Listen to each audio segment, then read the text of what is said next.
नाज़रीन, आपने हमेशा किताबों में पढ़ा होगा या बुजुर्गों से सुना होगा कि अगर इंसान हौसला करे तो वो पहाड़ों का सीना चीर कर इसमें दरिया भी बहा सकता है। लेकिन आज ये जुमला सिर्फ एक कौल नहीं रहा, बल्कि हकीकत में तब्दील हो चुका है। और इसका अमली मुजाहिरा किसी और ने नहीं बल्कि बर्किना फासो का सदर इब्राहिम ट्रावरे ने करके दिखाया है। वही बर्किना फासो जहां कभी मिट्टी खुश्क थी, जमीन बंजर थी और लोग पानी के एक घूंट को तरसते थे, आज उसी रेगिस्तानी सरजमीन पर एक ऐसा मसनूई दरिया बहाने की तैयारी हो रही है जो आने वाले वक्त में सिर्फ खेतों को ही नहीं बल्कि पूरे मुल्क की तकदीर को सरसब्ज कर देगा। नाज़रीन, इब्राहिम ट्रावरे ने एक ऐसा मंसूबा शुरू किया है जिस पर अगर खिलीजी ममालिक भी नज़र डालें तो कहेंगे कि ये तो हमारे ख्वाबों से भी बड़ा है।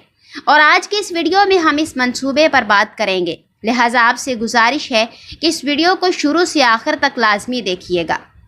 नाज़रीन, किसी भी मुल्क की तरक्की सिर्फ इमारतों, सड़कों या हथियारों से नहीं होती। असल ताकत ज़मीन से उगने वाली फसलों, पानी की रवानी और किसान के चेहरे पर इत्मीनान से झलकती है। लेकिन बर्किना फासो के लिए यह सब कुछ सिर्फ ख्वाब था, क्योंकि यह मुल्क एक लैंडलॉक्ड मुल्क है, यानी इसे कोई समंदर नहीं लगता। शमाल से जुनूब और मशरिक से मगरिब चारों तरफ ज़मीन ही ज़मीन है, लेकिन इन ज़मीनों में नमी का नामो निशान तक नहीं। बर्किना फासो की 70% ज़मीन या तो सहरा है या ऐसी पहाड़ी कि जहां पानी पहुंचाना भी एक मुहिम बन जाता है।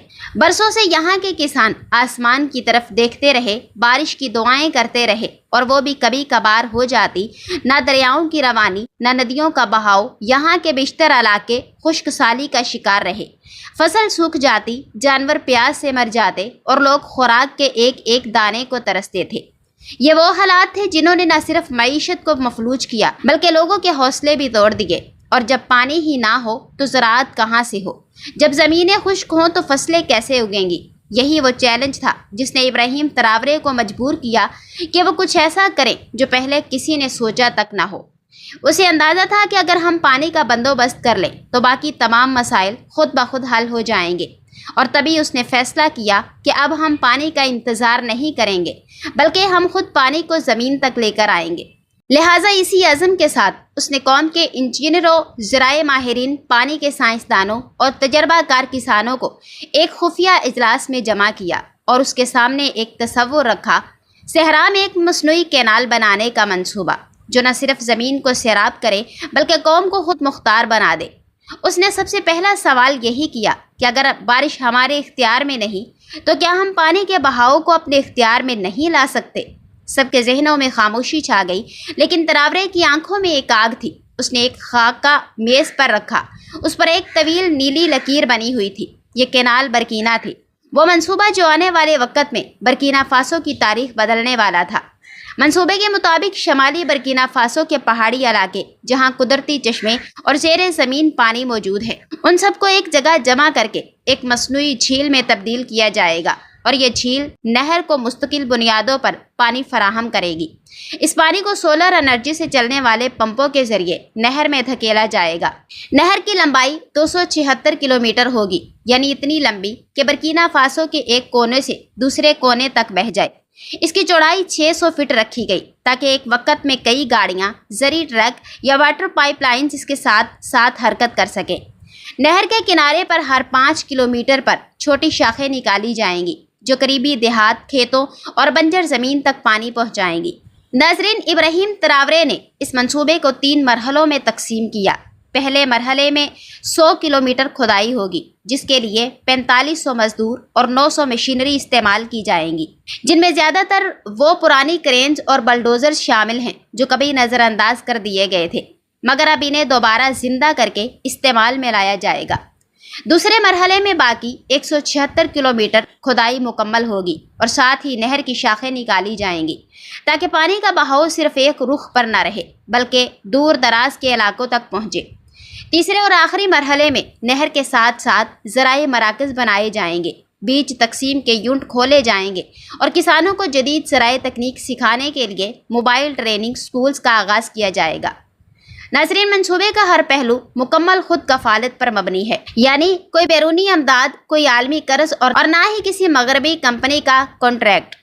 مالی تخمینہ لگایا گیا ہے کہ یہ منصوبہ تقریباً $500 ملین میں مکمل ہوگا اور یہ تمام سرمایہ برکینا فاسو کے قدرتی وسائل، سونے کی کانوں، قومی بجٹ اور عوامی چندے سے حاصل کیا جائے گا، جبکہ حکومت کی طرف سے ایک خاص مہم شروع کی جا رہی ہے جس میں ہر شہری سے کہا جائے گا کہ آپ صرف ایک بیج کی قیمت دیں، ہم زمین کو سونا کر دیں گے۔ تو پیارے ناظرین، تراورے کی ہدایت پر نہر کے دونوں کناروں پر درختوں کی قطاریں لگائی جائیں گی تاکہ زمین کے کٹاؤ کو روکا جا سکے اور ساتھ ساتھ ماحولیاتی بہتری کا بھی انتظام ہو۔ ان درختوں کے بیچ چھوٹے جانوروں کے لیے چراگاہیں بنائی جائیں گی تاکہ گائے، بکریاں اور اونٹ بھی اس سبز انقلاب کا حصہ بن سکے۔ نہر کے کنارے پکی سڑکیں تعمیر ہوں گی تاکہ کھیتوں تک رسائی آسان ہو اور کسان کو اپنی فصل مارکیٹ تک پہنچانے میں کوئی دقت نہ ہو۔ اندازہ لگایا جا رہا ہے کہ 5 لاکھ ایکڑ زمین اس نہر سے براہ راست سیراب ہوگی اور اگلے 5 سالوں میں زرعی پیداوار میں 60% سے زائد اضافہ ہوگا۔ اس سے برآمدات میں دگنا اضافہ ہوگا، جس سے زر مبادلہ میں کئی گنا اضافہ متوقع ہے، اور یوں برکینا فاسو کا نام صرف افریقہ نہیں بلکہ دنیا کے زرعی ممالک کی صف میں آ جائے گا۔ لیکن یہ سب کچھ صرف معیشت نہیں، یہ ایک روحانی تحریک بھی ہے۔ تراورے خود اس منصوبے پر نگرانی کے لیے ہر ہفتے سائٹ پر آتا ہے، مزدوروں کے ساتھ کھڑا ہوتا ہے اور ان کے ساتھ دوپہر کا کھانا بھی بانٹتا ہے۔ جب اذان کی آواز آتی ہے تو مشینیں بند ہو جاتی ہیں اور کھدائی کے کپڑوں میں لپٹے ہوئے مزدور مٹی پر سجدہ کرتے ہیں، گویا زمین بھی جان گئی ہو کہ اب اسے نئی زندگی ملنے والی ہے۔ ناظرین، یہ وہ لیڈر ہے جو ایک ایسے ملک میں پیدا ہوا جہاں گرمی کی شدت، قحط کی مار اور غربت کا سایہ ہر گھر کی چھت پر تھا، جہاں لوگ دن رات پسینے میں نہا کر بھی صرف 2 وقت کی روٹی کے لیے ترستے تھے، جہاں بچپن میں خواب دیکھنے پر ماں باپ سمجھاتے تھے کہ بیٹا ہم افریقہ میں ہیں، یہاں خواب صرف بھوکے بڑھاتے ہیں۔ لیکن ناظرین، اسی گریز زمین پر، اسی خاک آلود گلیوں میں، اسی خستہ حال اسکول کی کرسیوں پر ابراہیم تراورے نامی ایک لڑکا پروان چڑھا تھا، جس کی آنکھوں میں غربت کا خوف نہیں بلکہ بدلنے کی ضد تھی۔ وہ جانتا تھا کہ اس کی مٹی بظاہر سوکھی ہے لیکن اس میں عزم کے بیچ چھپے ہیں۔ آج یہی ابراہیم تراورے برکینا فاسو کا وہ لیڈر بن چکا ہے جس کے فیصلے صرف افریقہ نہیں بلکہ دنیا کے نقشے پر تبدیلی لا رہے ہیں۔ ناظرین، دنیا حیران ہے کہ ایک ایسا شخص جو کبھی خود زمین کھود کر پانی نکالا کرتا تھا، آج لاکھوں ایکڑ زمینوں کو سیراب کرنے کے منصوبے بنا رہا ہے۔ جو بچپن میں آدھا کھانا کھا کر ماں کو باقی دے دیتا تھا، آج وہ کروڑوں کا بجٹ اپنی قوم کی بھوک مٹانے پر خرچ کر رہا ہے۔ لوگ اسے صرف فوجی بغاوت کا ہیرو سمجھتے تھے، لیکن وہ نکل آیا ایک ایسا حکمران جو صرف حکومت نہیں کر رہا بلکہ تاریخ لکھ رہا ہے۔ اس کے ذہن میں جو منصوبے پل رہے ہیں وہ صرف کنالے نہیں، وہ نظریات ہیں، صرف سڑکیں نہیں، وہ راستے ہیں خوشحالی کی طرف۔ کسی نے سچ کہا تھا، اصل لیڈر وہ ہوتا ہے جو اندھیرے میں دیا جلانے کی ہمت رکھتا ہو، اور تراورے وہ دیا بن چکا ہے جس کی روشنی نہ صرف برکینا فاسو بلکہ پورے افریقہ میں پھیل رہی ہے۔ وہ کہتا ہے کہ ہمیں خود کو بچانا ہے کیونکہ کوئی اور نہیں آئے گا، اور یہی وہ کر رہا ہے۔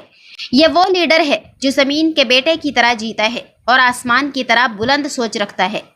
ناظرین، اگر آپ کو لگتا ہے کہ ابراہیم تراورے جیسے لیڈر صرف کتابوں میں ہوتے ہیں تو اب وقت ہے کہ آپ اس ویڈیو کو زیادہ سے زیادہ لوگوں تک پہنچائیں تاکہ دنیا جان سکے کہ افریقہ جاگ چکا ہے۔ اگر ہم بھی چاہتے ہیں کہ ہمارے ملکوں میں ایسی قیادت ابھرے جو صرف وعدے نہیں بلکہ زمین پر تبدیلی لائے، تو آواز بنیں اس خواب کی۔ اس ویڈیو کو آگے شیئر کریں، اپنی رائے کومنٹس میں دیں اور ایسا لیڈر مانگیں جو مٹی سے محبت کرے اور قوم کے لیے جیے۔